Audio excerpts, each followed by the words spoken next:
Alors Faria Shah, installez-vous. Bonjour. Bonjour. Alors entre Justin Trudeau, Jacques Attali, Clara Guimard et Ariana Huffington, il y a un point commun. Il y a un point commun entre trois de ces personnes, c'est que vous les suivez sur LinkedIn. Il y en a une que vous ne suivez pas. Est-ce que vous saurez deviner laquelle? Je crois que c'est Trudeau. Et non. Et non. Vous suivez Justin Trudeau, vous ne suivez pas en revanche Ariana Huffington. Je vous ai piégé. Je suis vraiment très content. D'accord.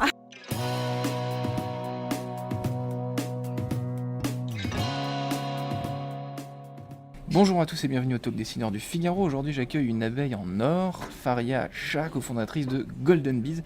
Il y a un peu moins de 5 ans, je crois, une plateforme qui mêle recrutement et programmatique, donc Golden Bees que je viens de traduire avec talent. À quelle réalité du recrutement et du marché du travail ça correspond ?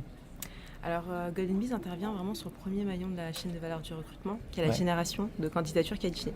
Aujourd'hui, c'est un peu le nerf de la guerre.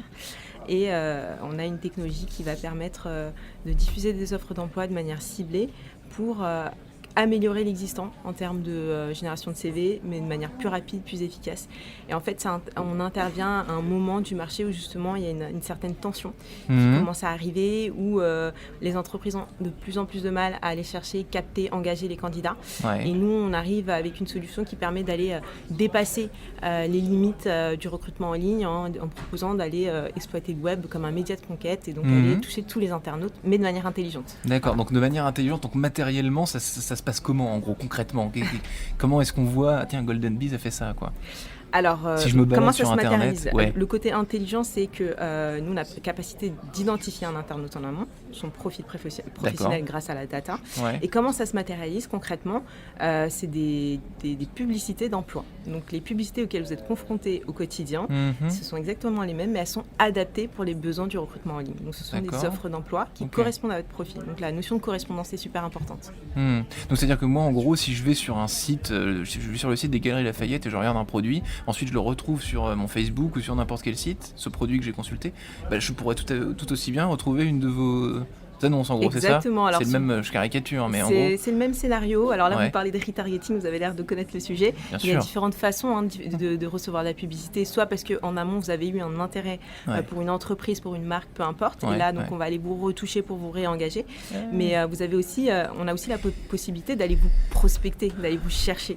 De me chasser, en fait. De vous chasser, grâce à la publicité, exactement. Et donc, tout l'écosystème publicitaire, donc tous les, finalement, inventaires sur lesquels il y a à un moment des espaces publicitaires, on a la possibilité de les acheter parce qu'ils sont connectés comme des tuyauteries en fait sur une plateforme sur laquelle on va acheter en mettant des règles.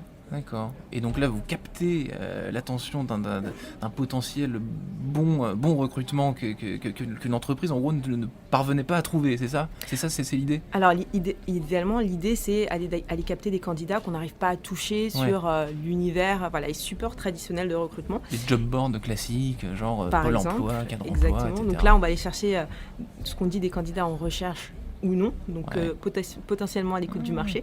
Et c'est tout l'intérêt. Mais c'est pas que ça. Le système de règles, ça nous permet aussi de maîtriser un certain nombre de facteurs. Le coût, le temps, le volume. Et c'est ce qui fait la force de notre solution. D'accord. Alors, quels sont les profils les plus concernés par votre solution, ceux que vous allez capter, ceux que vous allez targeter, justement? Est-ce qu'il y a des profils particuliers, je sais pas, des devs par exemple, ou des ingés, enfin je sais pas. Il y a des devs et des ingés.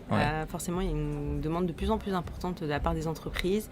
Et c'est, je pense, un des métiers qui est le plus difficile à capter. Mais la force de notre solution, c'est qu'on peut aller chercher tout type de profils.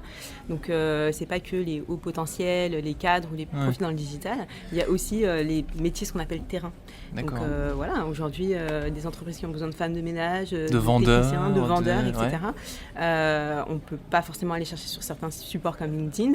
Et là, avec une solution comme ça, on va l'exposer, on va donner une visibilité plus large. Et on va pouvoir les capter et avec les mêmes coûts et même parfois même plus intéressants que si vous passez par d'autres types de supports. Donc, c'est vraiment tous les profils qui sont concernés. Donc, il n'y a pas de pourcentage, par exemple 30% cadre, 20% ingé, c'est beaucoup plus complexe. C'est extrêmement variable. On a plusieurs millions d'offres d'emploi et donc sur plusieurs millions de profils recherchés.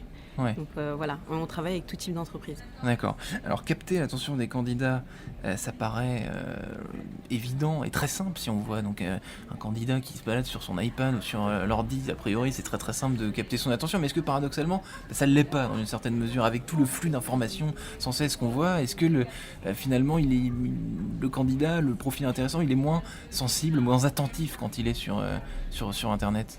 Alors il y a une surexposition et c'est Ouais. une réalité de la publicité. En revanche, comment les acteurs de la publicité ont évolué, ils ont développé l'ultra-personnalisation.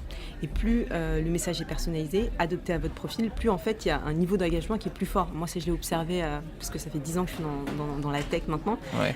je l'ai observé et c'est vers ça qu'on va. Et c'est ce qu'on observe en tout cas.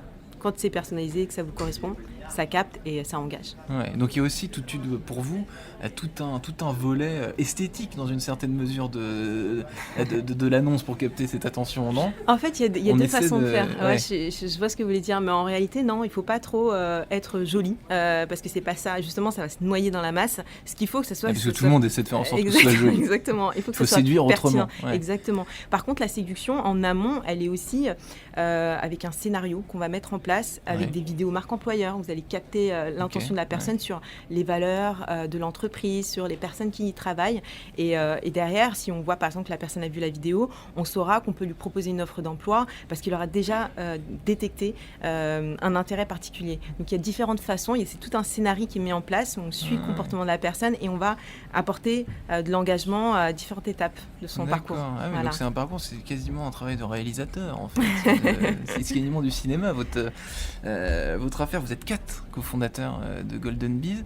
On dit souvent que au bout d'un certain nombre de cofondateurs, 2 c'est bien, 3 c'est bien, mais c'est vraiment limite. 4 c'est pas trop. Enfin, pour se partager les missions, pour se partager le leadership, vous arrivez à vous entendre. Alors parfois il y a l'ego qui prend un peu le dessus. Et comment est-ce que vous avez... Alors chez nous, on a la chance de ne pas avoir de problématique d'ego. Vous n'avez pas d'ego chez Golden Bees? Il n'y a pas d'ego du tout. Ah bon. On est une équipe mixte. Déjà, je pense que ça joue Ouais. beaucoup. Peut-être que l'ego, je sais pas si Donc tu 2 dans filles, l'équipe. deux Voilà. filles, 2 garçons, ouais. Non, équipe mixte, une femme et trois hommes, ça, Ah oui, ok. ça suffit pour que ce soit mixte du coup. Ouais, exact. Et de ce fait-là, alors on est 2 porteurs de projet à la base, Ouais. c'est Jonathan et moi-même, et on a embarqué nos associés.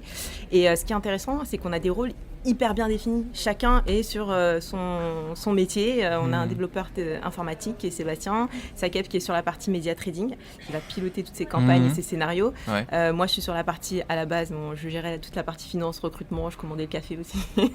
Mais surtout, je suis sur la partie marketing et communication et Jonathan sur la partie bizdev. Ouais. Donc, et on n'a jamais eu de chevauchement entre nos différents métiers, donc ça se passe très très bien comme ça. Ouais.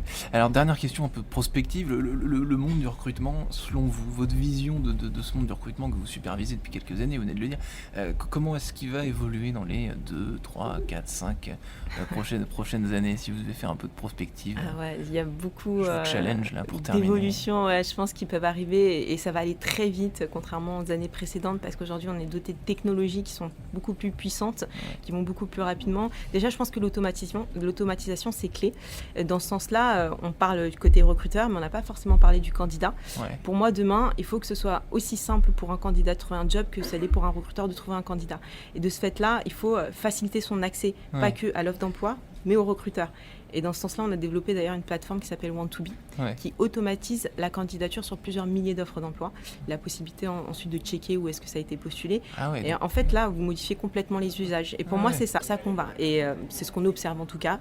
Quand c'est personnalisé et que ça vous correspond, ça capte et ça engage. Ouais, donc il y a aussi pour vous tout un volet esthétique dans une certaine mesure de l'annonce pour capter cette attention, non? En fait, il y a On 2 essaie façons de faire. ouais. Je vois ce que vous voulez dire, mais en réalité, non, il ne faut pas trop être joli, parce que c'est pas ça. Justement, ça va se noyer dans la masse. Ce qu'il faut que ça soit... Parce que tout le monde essaie de faire en sorte que ce soit joli. Exactement. Il faut que Faut ça soit séduire pertinent. autrement. Ouais. Exactement. Par contre, la séduction, en amont, elle est aussi avec un scénario qu'on va mettre en place, avec des vidéos marque employeur. Vous allez capter l'intention de la personne sur les valeurs de l'entreprise, sur les personnes qui y travaillent.